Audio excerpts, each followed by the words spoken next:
All right, we're going to do the second half of section 5.1, continue our talk of integrals.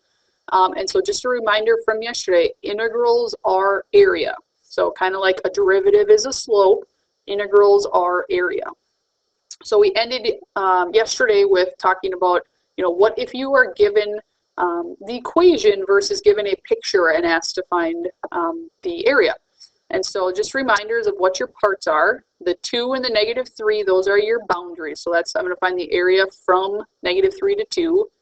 This 2x plus 1, that's the function, the shape, the picture, the equation that we're going to find the area of.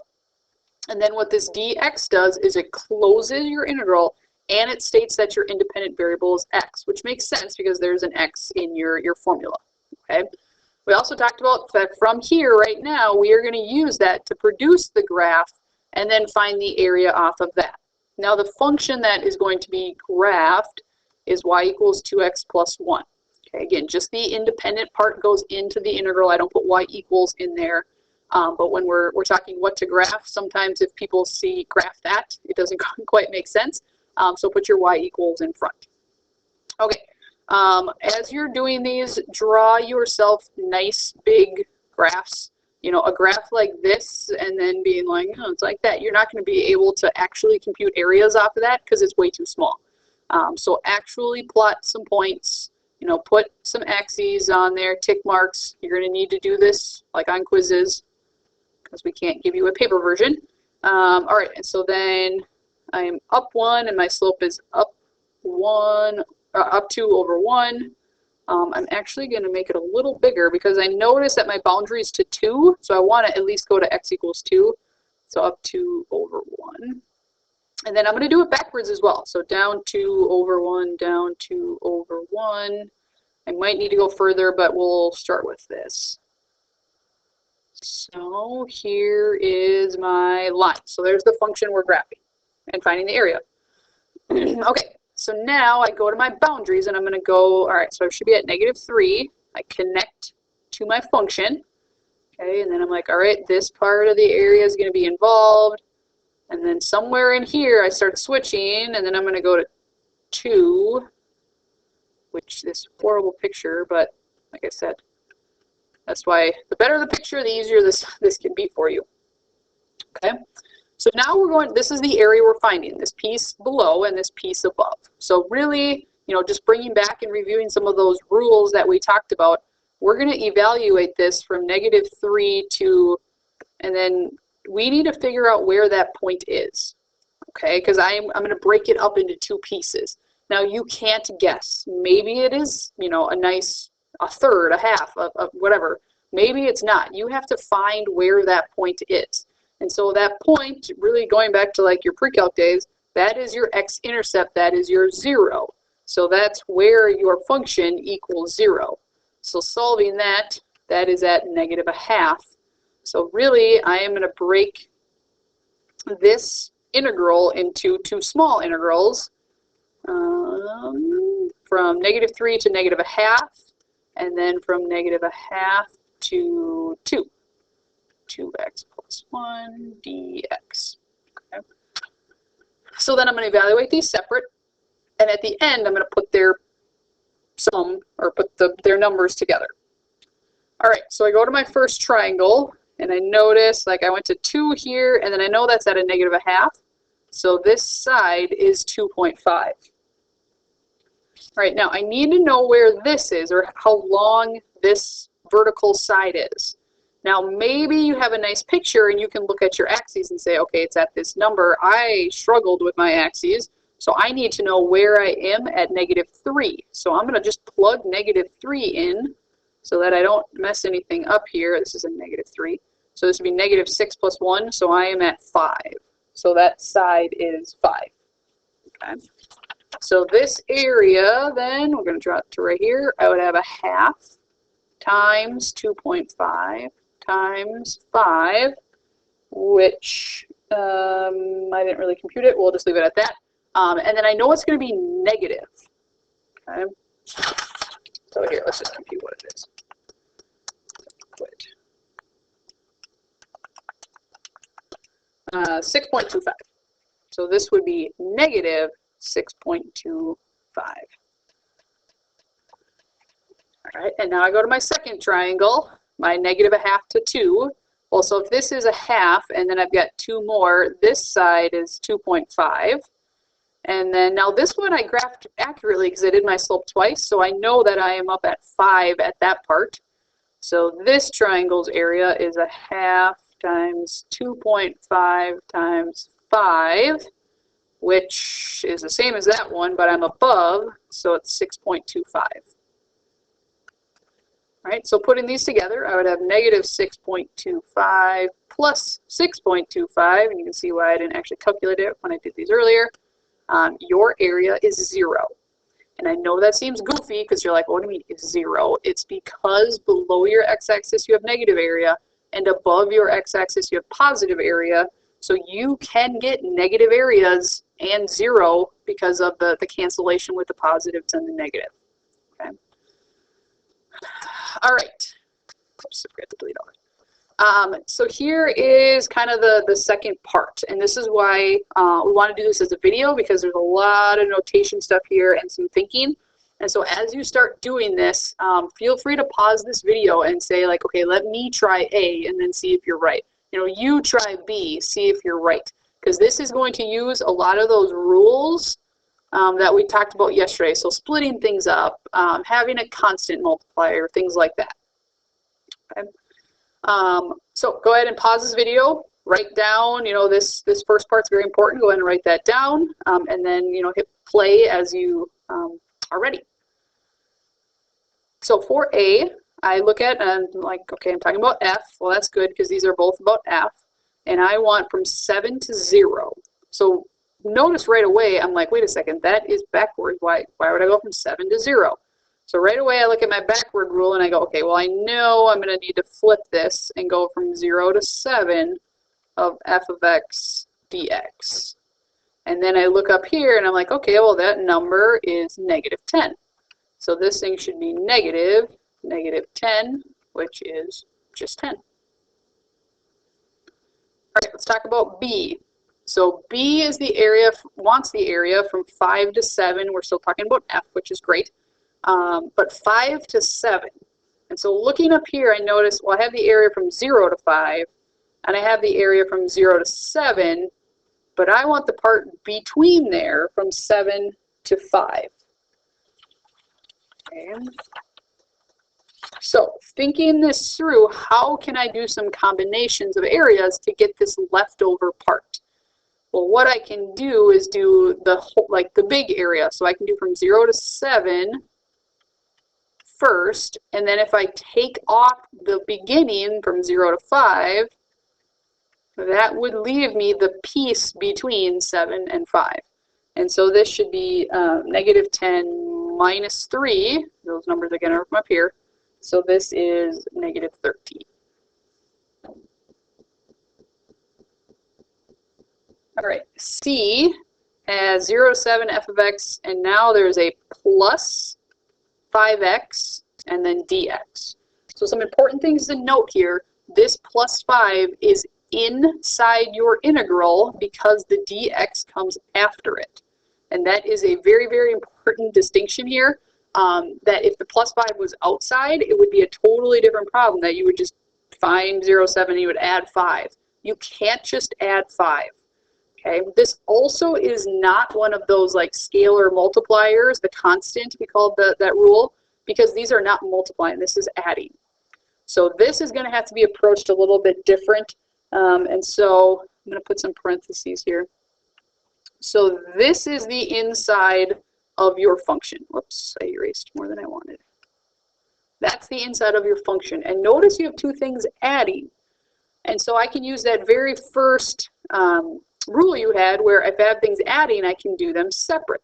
So I'm going to rewrite this as the integral from 0 to 7 of f of x dx plus the integral from 0 to 7 of 5 dx. So I can, this was in the rule we called it f of x plus g of x. Your g of x just happens to be 5.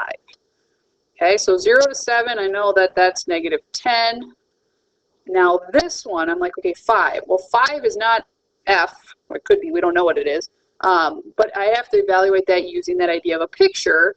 So 5 is just a horizontal line up here. I want from 0 to 7. So I would have this rectangle area that is 5 by 7. So that thing is just 35,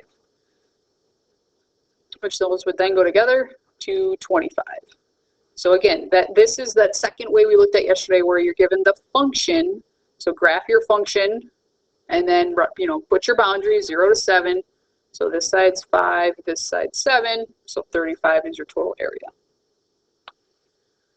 All right, D adds another little trick to us, so maybe try this. Again, you can hit pause before these, try it, and then hit play to see how close you were. But I noticed a couple things. So I've got 3 to 8, which 3 to 8 has nothing to do with what's up there. It is about F, but now I've got this minus 3, and it's inside with the X. So think back to your previous math courses. If you had a minus 3 inside a function, what did that do to your function? Well, what it did is it moves it right 3. So inside opposite, a minus 3, the opposite of minusing is like positive, you know, plus, but so it's the opposite direction, so it's right 3. So I took F and I moved it right 3. Notice what happened to some bounds. So if it was at 0, now it's at 3, right? Because 0 moved right 3 is 3. You know, this 8, if I undo that movement, I would really be just at 5. If you take area and you slide it to the right, it doesn't change your area. It changes the X values you're at, but it doesn't change your area. So this thing should be the same as the 0 to 5 version without that right movement in there. So this thing is just 3. So transformations are going to come in here. You know, this plus 5 really was moving the function up 5, and so you added this area under it, and then you already had the negative 10 from where it started. This minus 3 moves it right 3. So I'm just taking a block of area, I'm sliding it right, but the bounds moved with it, so it really doesn't change its area. So watch for those transformations coming in. Oh, I kind of need to see that. There we go. All right, let's try E. I'm going to switch colors because it's getting kind of busy. I want 5 to 0 of 2 times f of x dx. So a couple things to note. One, it's backwards because you have 5 to 0. So first off, I'm going to switch it, put it by putting a negative. The other thing is I'm like, wait, there's a 2 times.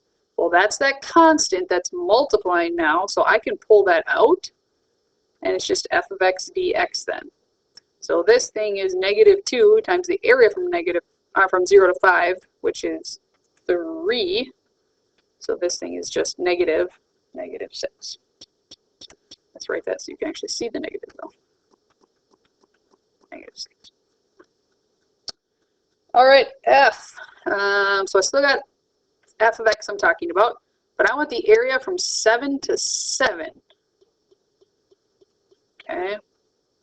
So if I visually am finding an area from 7 to 7, there, like, it's just 0. Because you don't have any, you don't have any width, you know, whatever the shape might be, that you're just at 7 to 7. There's no, it's just a vertical line basically. There is no area involved there because your bounds are the same. So anytime your bounds are the same, your area is going to be 0 because you don't have any area to find. All right, so I forgot to erase everything as I went here. Average value is our next topic. Okay. So this is a vocab, I don't know if vocab word is the right phrase, but it is a phrase that you will see on your AP test that goes with a calculation. So the derivative version of this is when we asked you for the average rate of change. That just meant find the slope. Okay. So average value is an integral example that asks for a specific calculation without just calling it average value. So what it is, in general, is the integral, whoops, I forgot a T. And integral over your interval. So that's a saying that I use to kind of help myself remember this. Average value is integral over interval. And by interval, we're talking about length. Reference. Okay, so notationally, integral is going to be from a to b of, we'll just call it f of x dx, some function. And then your length. Now, I'm going to write b to a. This should be a positive value. That's why I wrote length over there. So if you accidentally do a minus b and you get numbers backwards and you get a negative answer, you're not going to have a negative answer from the denominator, excuse me. The top you could have an area that's negative, but the denominator should always be a positive number. So think of it as the length between those two things. All right, so let's look at a couple of these. So we're going to give you this. So I'll say assume. So here's our example. Okay, I'm going to slide down a little bit so it's easier for me to write. There we go. Example. All right, so let's assume that this is true. So 0 to 2 of, I'm going to say u cubed du is 4. Okay. Now from there, I'm going to ask you some questions based on that thing that I tell you is true. So first, what is 0 to 2 of 3u cubed du? So try to calculate that. When you're ready, hit play. All right, well, I noticed like common things. I know u cubed from 0 to 2, but I have this 3 there. Well, luckily from our rules, I can pull that 3 out. U cubed du, and just use it as that multiplier. And then I know that that's 4, so this is just 3 times 4. So that thing is just 12. Okay. All right, here's your next one. Let's do 0 to 2 of u cubed plus 3 du. So pause it, try it, and then hit play when you're ready. All right, again, the parts that I know because this assume was given to me, I like that, I like that. I got the 0 to 2, but what I need to deal with is this plus 3. Well, I can't pull it out like this 3 because it's not multiplying. But what I can do is I can break my integral into 2 because there's adding. So I go to 0 to 2 for both of these. Noticing I am closing both integrals. If you do not put that du here, then this integral is inside this integral, and that's a whole other Calc 3 topic. So don't do that. Make sure you close them. So this one I know is 4 from what was told or given to me in the problem. This one, as a reminder, here's my function. So I can graph that, 1, 2, 3. And you might be to the point where you don't have to draw the graphs. That's okay. If you need to draw it, draw it. If you don't, you don't have to. So my width is 2, my height is 3. So that thing is 6. So those add to 10. All right, let's try C here. I want the average value of u cubed from 0 to, I'll say x equals, write it correctly here, from x equals 0 to x equals 2. So what is your average value from 0 to 2? All right, so average value is integral over interval. I know I skipped a lot of letters there, but integral over interval.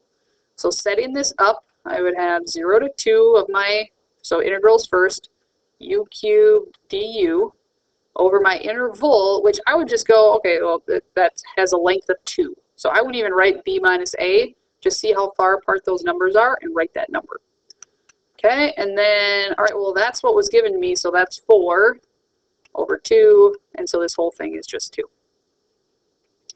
So that's how your average value works. Okay. All right, we're going to preview a little bit of what's coming forward, just to kind of talk about why these things are area and what's really happening. So to kind of show you what's happening, I'm going to use a couple pictures here. So I'm going to make up a random graph. So, okay, here's your function. Let's say that your x-axis is hours and that your y-axis is miles per hour. So you're driving somewhere and this is your speeds, your miles per hour at different time. Okay, so if this is miles per hour, this is a velocity graph. This is a picture of velocity. Okay, now what happens if I take the integral of velocity? So I'll say it's vt dt. Okay, and I'll make up some numbers here. Let's say we're going from 0 to 4 hours. So we'll put 4 hours right here. Okay, so integral is area. So I would want the area to here. Okay, so, and again, I made a random graph, but let's say it's something you could actually calculate. Let's just pretend it's a rectangle.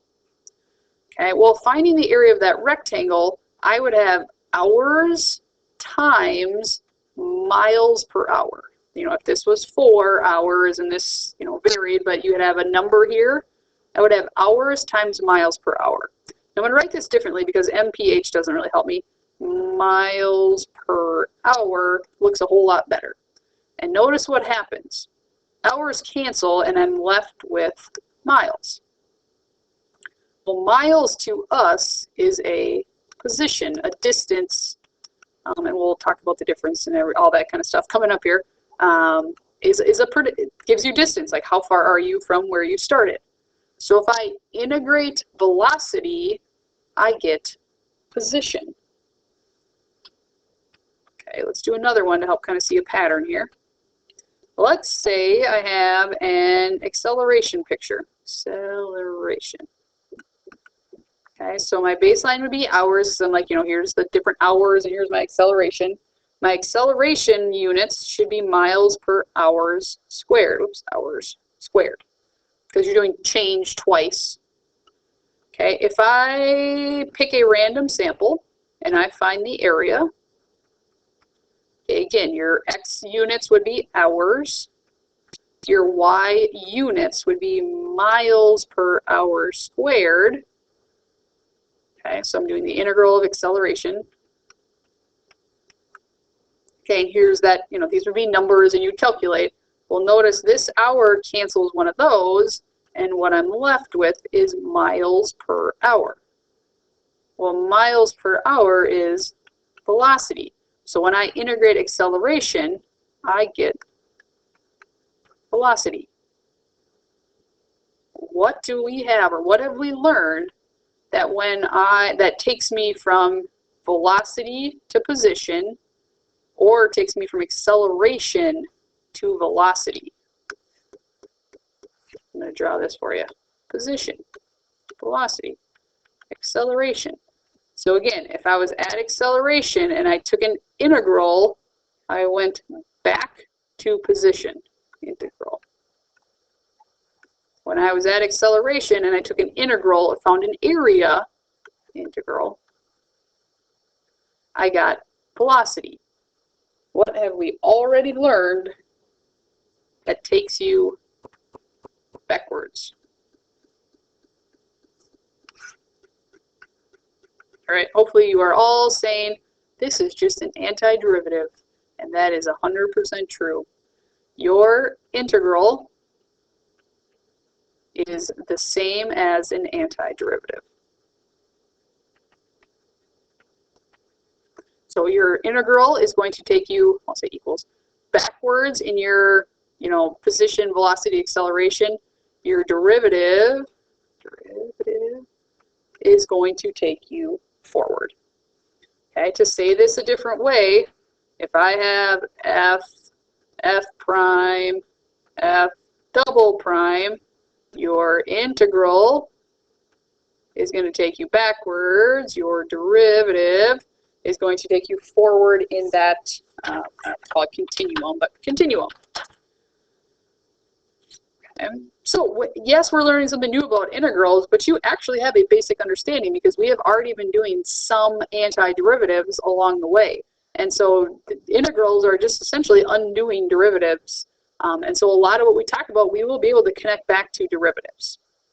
Okay, The last thing we are going to leave you with here is a conversation about speed and distance versus velocity and what we are going to call displacement.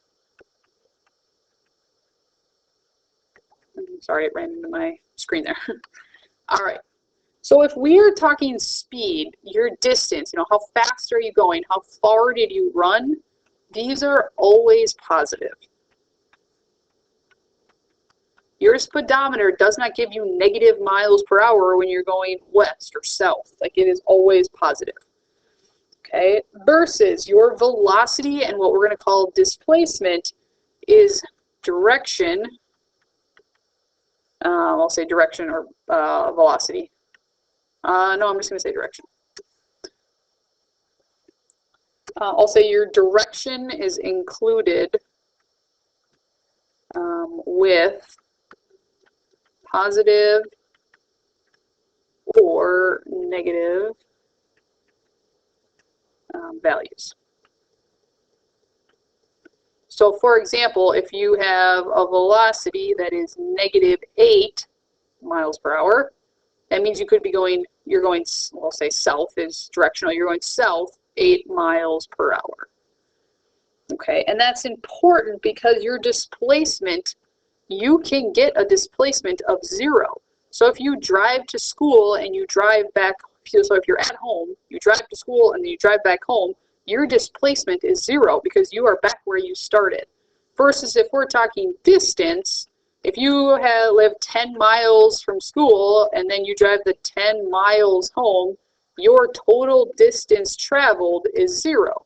But your it's 20, but your displacement is 0 miles because you are back home. All right, so as we work forward, we're going to have to watch for the verbiage. Is it asking speed or is it asking velocity? Is it asking distance traveled or is it asking displacement of where you are in relation to what we're calling 0? We're going to leave this conversation there until we start getting, like I said, some more examples, more notation and all that kind of thing. Because we can't throw everything at you in the first 2 days here. We have to kind of baby step in and build your understanding before we get all the rules and that kind of stuff. All right, that is it for today. I did this on so here is your new assignment, which is on Canvas. Notice it's some random, these are alls because it doesn't say anything. These ones are odds. And then even in there, we went back and said, okay, also do 41, 44, and some other random ones on there. So go ahead and start working on those. Tomorrow then is that work day for you to get this stuff done. We highly encourage you to meet with other students in your class, in other classes. There's 3 classes of students here. Go over some of your questions. Let us know if you have questions. But this is kind of the end of the first part of the basics of an integral.